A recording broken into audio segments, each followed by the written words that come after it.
Hello there, ladies and gentlemen. This is the big man Boisterous coming to you with some Team League Tenacity out of high orbit. Up here in the top right hand corner we have SuperSaiyan spawning in as the red Terran along with his teammate Akeiloi spawning in as the blue Zerg. And down here in the bottom left hand corner we have their opponents Markrocks, the purple Protoss, along with his teammate Danxuye, the teal Terran. As this game starts off, we have all of their players going for their very standard probes and pylons. You know, just their, well, SCVs, drones, overlords, and all that other crap too. We are going to have a PT versus a ZT, so these are both extremely good combinations, because with Protoss Terran, you have an extremely strong death ball army by the end of the game that will just absolutely work its way to crush through anything. Whereas with ZT, you typically see a lot of people go for some sort of really fast unit composition like Hellion Zergling and just punish people with that sort of thing. You don't usually see any sort of ridiculously, like, you know, big army plays. They typically want to end the game pretty fast. You know, you see Mutalisks, you see Zerglings a lot, and you see like just the Terran holding the line with siege tanks and marines and defensive structures, while the Zerg just does his best to pick off like tiny little advantages from his opponent. Down here, we with the Protoss Terran, on the other hand, you have this kind of just extremely strong army situation, especially if like the Protoss goes for extremely beefy units like the Zealots and the Archons and that thing, and then the Terran can feel free to go for really those just massive damage dealing units like siege tanks. Zealots will cover siege tanks amazingly, to be quite perfectly honest. Because basically if something wants to run out of range of the siege tanks, these Zealots will just slice it up while they're running away. And if they just want to stand still and try to take on the Zealots and hope that the tank fire kills off Zealots, it really doesn't. We do have a 2 racks play coming out of Danxuye, and up here in the top left hand corner we have our Zerg player going for a pretty standard extractor spawning pool, I believe that was, and it looks like we just have a standard 1 racks coming out of SuperSaiyan with that orbital command coming up. So we are going to have a bit of a more aggressive opener from our team down here in the bottom left hand corner with just a very standard 1 gateway cybernetics core build coming out of Markrocks, and a couple of barracks is coming out for his teammate Danxuye. And it looks like this marine is going to be hunting down this probe extremely slowly, as this thing has lived for quite an amazingly long time, to be quite perfectly honest. I'm not sure if the marine's going to cut it off. Is it going to live? Oh no, the probe, run probe, run. Can it even escape? It can still escape. If he just ran out the front door, it would live, but it looks like he's just going to sacrifice that for the sake of information. So with that, the Markrocks and his teammate have actually gotten a fairly amazing scout off, because that probe was definitely in the back of the base, just seeing everything that was happening for so long. But as soon as that probe goes down, it looks like SuperSaiyan is like, alright, now is my opportunity to build 4 racks and a command center, actually. So this is like the all-in. That's just not quite an all-in. He has this command center built in the back. He's like, okay, I'm gonna need a lot more production. Let's go 4 racks it. What tech? I don't know what tech is. I don't even have gas geysers yet. No. I need more Raxes. I need to be able to take the fight to them. We do actually have roaches coming out for Akeiloi. So these guys might not actually be going for that kind of late game force. They might actually be going for an extremely fast, just, you know, take out their opponent as fast as possible, because that's something that Terran is fairly good at. These sentries are going to play a very pivotal role in the next engagement, especially if these 2 players decide to go for a sort of like mass roach, mass marine style that can be quite hard to deal with. I mean, they are expanding faster than our team in the bottom left hand corner. They both have an expansion getting ready to go, with SuperSaiyan probably about to lift his off and go ahead and bring it down to his natural. But actually it looks like he's just going to use it to call down more mules in his main for right now.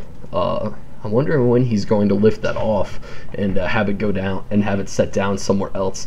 We do have the 4 racks, none of which have attachments, so these are going to be completely unupgraded marines, which is something that I don't like. Marines are so much better once you get combat shields, and once you get really any upgrade for him. Combat shield, stim, all that stuff is way better. We have Markrocks saying lower, so he probably just wants to get his army through and start doing some poking action with these sentries. looks like they're actually going to go for taking the towers. And this is going to be interesting because he's going to know about this very heavy Zealot Sentry force.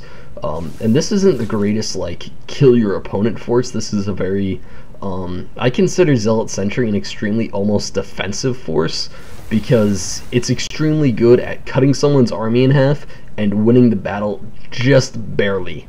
Especially if your Zealot numbers are this low and your Sentry numbers are this high. Like, he could probably go and kill this base with absolutely no issue, and it actually looks like they are going to be teaming up here to do it.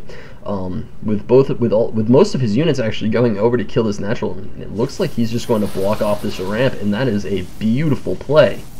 That is, yeah, that's pretty nice. I mean, this is extremely solid, just absolutely pummeling his opponent with these multiple force fields, just stopping his entire army from going down. This is a rage-inducing moment, to be quite perfectly honest. When you get force fielded up and you just can't do anything, you're kind of just sitting there, and it looks like these Mutalisks are going to pop out and go down instantaneously, really, to these Marines. They're going to try to fly away, and they actually do make it, which is a bit surprising. I think he knows about this is another Mutalisk, and he's going to probably snipe it off quite easily. We do have the Mutalisks coming in, trying to kill off a couple sentries, but it's just not going to happen that effectively, to be honest. So this is a massive Marine force, though. It's a huge amount of Marines. And just checking back at Markrocks' base, we do have a natural coming up for Markrocks. Not even a command center started for Danxuye, although he is getting ready to defend against those Mutalisks with a fairly reasonable turret spread. I think this turret should be more like over here and less over here. But, okay, I thought he was going to drop a turret there, and I was going to be like, that's a bit overkill. That actually would have been complete overkill, to be honest. So we do have these 6 Mutalisks up. This is not a threatening army at this point, especially versus the army that Danxuye and Markrocks have started, which is, you know, the siege tank kind of death ball, where I think most of the damage is going to be based off of these siege tanks, and the sentries and the zealots are kind of just going to be there to trap them from going forward into the zealots, and also to trap them from retreating. You know, the zealots will stop them from moving into the siege tanks and taking out siege tanks, where the sentries will just stop them from running away, and it'll kind of just be this pummeling, to be honest.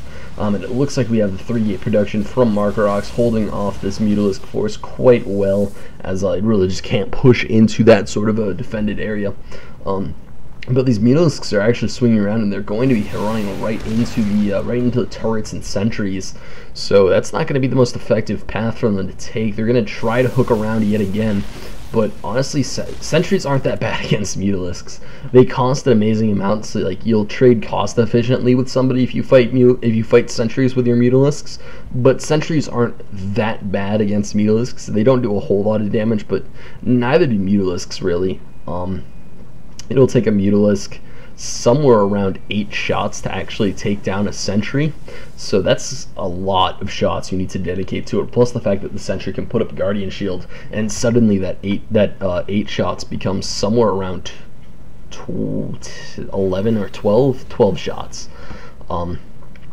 And we do have the Marine force just keeping on getting bigger for Super Saiyan. He really is not teching at all. He got a tech lab for his factory, and I don't think he actually got anything out of it. Yeah, he doesn't even have siege tank. He doesn't have siege mode. He is just, you know, he's using that factory kind of to just get a starport. I'm extremely surprised by this play, because honestly, it's not that good. Out of our Terran player, he's not really doing anything with his factory. It's just sitting there with a tech lab on it. Like, he's not even moving he's actually building a tech lab on a barracks instead of just lifting his barracks up and putting it where his factory is. So that's a bit of wasted money, to be honest. Looks like Danxuye is calling a drop. I'm not quite sure why he's calling that drop. Oh, well, there's some DTs over here completely cleaning that up.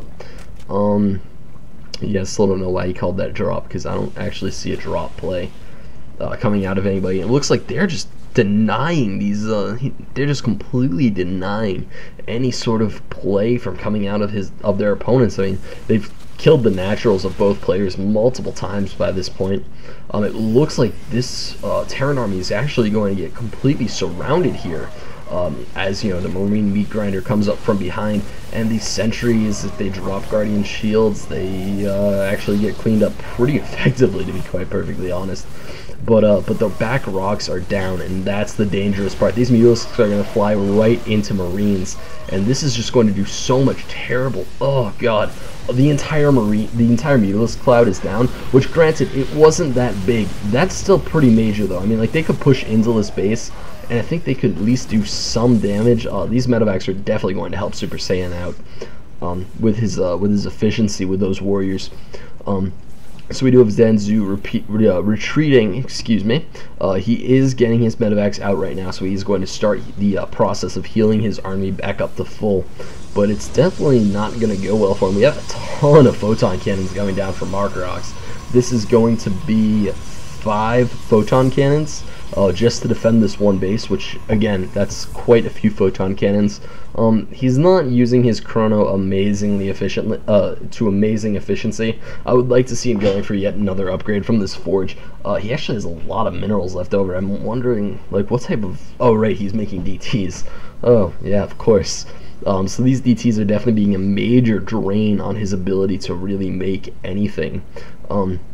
But then again, they're also being a major drain on his opponent's ability to make anything, as this hatchery is going to start, maybe. The drone is going in for that hatchery, and if he's patient enough, he might just be able to snipe it as soon as the hatchery goes down, and there we go. Is the cancel going to get off, or is he actually going to kill it? That's the question. It does get the cancel. And this DT is going to go down. It's done its job, though. It is delayed. It's killed actually, you know, 4 or 5 Zerglings, so it wasn't the worst DT in the world. It certainly wasn't cost effective, but it wasn't, like, you know, the worst thing that could possibly happen. I mean, he wasted essentially 200 minerals, which isn't a whole lot at this stage, but at this point, Akeiloi and his teammate really need everything they can get. I'm amazed that there isn't more mules on this base. It looks like the planetary actually goes down for Super Saiyan over here, so it looks like he switched his command centers up, so that there was an orbital at the gold and then a planetary over here. He's definitely hoping to maintain this position, and this is a almost unbreakable siege point. This Xel'Naga tower is really amazing for siege lines on this map because it lets you see, you know, this entire choke area. Especially if you can maintain this Xel'Naga 2, this map is extremely good for tanks. Just like basically every 2v2 map. I mean, if you're on a team with a Terran and they manage to get a nice siege lineup, you're never going to lose in 2v2s, I don't think. Just because your opponent's army is just going to smash itself against those siege tanks, and there's really nothing else they can do. Basically the only way would be to marine bomb this tank line at the moment, and the marine bombs wouldn't go over that well because I think he could just shoot down the medevacs as they tried to fly in. And it looks like we have some more probes coming over from Markrocks, and he definitely has a third up, so that is a pretty extreme economic advantage. He's finally getting up those gateways he needs to really start production. And it looks like he's going for level 2 weapons and just a whole ton of gateways. I think that's going to put him up to 11 gateways. That's quite a few gateways, to be quite perfectly honest.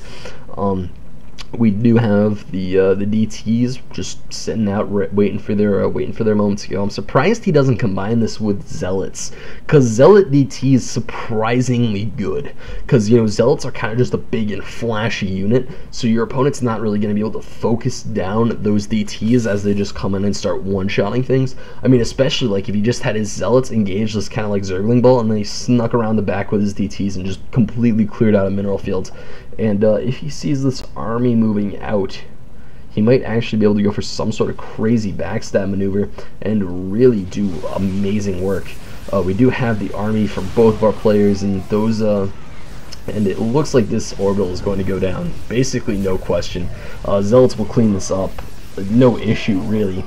We do actually have a pretty massive misclick and 8 Marines getting picked up into medevacs, and that's severely awful for that Terran player, because that's 8 Marines that aren't down on the field, and that's pretty bad. He still has an amazing lead. He has 2 siege tanks in position up here, and as soon as those things start getting shelled by those siege tanks, it is going to be goodbye for that army as they get driven back quite easily. All of the medevacs go down, so that's some pretty scary damage. We do have DTs running in there, and even though they're spotted, DTs will still carve stuff up. Especially DTs with 2 upgrades, and there goes Super Saiyan Akeiloi. So it looks like Danxuye and Markrocks have won this game. Congratulations to them. If you want any more Boisterous action, head on over to youtube.com/user/BoisterousSC2. If you have any ideas for subscriber, events, be it I think I'm running mod battles once I hit 200, so go out there and tell everybody about Boisterous SC2. Tell them to subscribe. Just spread it around, because I would love to have those mono battles with you guys, and yeah, it would be awesome. So anyway, again, go spread my name everywhere. You can send in any games you want commentated into boisteroussc2@gmail.com. And that's going to be it for today, guys. So anyway, this is Boisterous signing out.